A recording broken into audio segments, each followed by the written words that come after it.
हम्पीला गेल्यावर ही एक गोष्ट नक्की बघा. 99% लोक ही गोष्ट न बघताच परत येतात.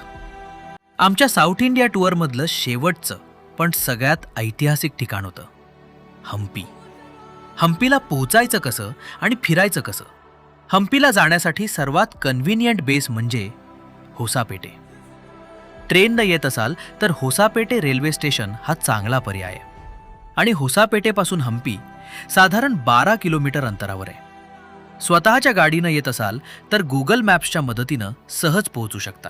हम्पी फिरताना तुम्हाला खूप चालावं लागू शकतं, पण चालायची तयारी नसेल तर काळजी करू नका, इथे रिक्षा सहज उपलब्ध आहेत.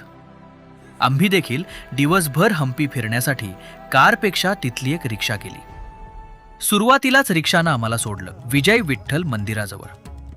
तिथून साधारण 10 मिनिटं चालत गेलं की मंदिर येते. जाण्यासाठी छोट्या बसेस पण आहेत.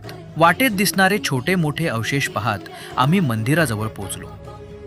इथे एक अतिशय सुंदर प्राचीन विठ्ठल मंदिर आहे.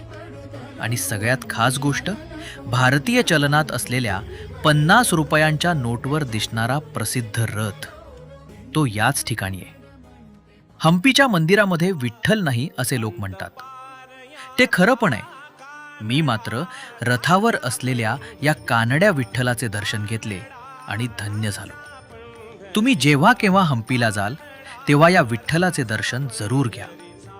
हे सगळं पाहून पुढे आम्ही क्वीन्स बाथ, राजप्रांगण, हजारा रामा मंदिर पाहिले आणि त्यानंतर निघालो हम्पीच्या प्रमुख आकर्षणापैकी एक असणाऱ्या लोटस महालकडे. सोबत पाण्यातील शिवमंदिर तर भारीच होते. ते पुढच्या भागात पाहू. व्हिडिओ आवडला असेल तर लाईक आणि शेअर करा. धन्यवाद.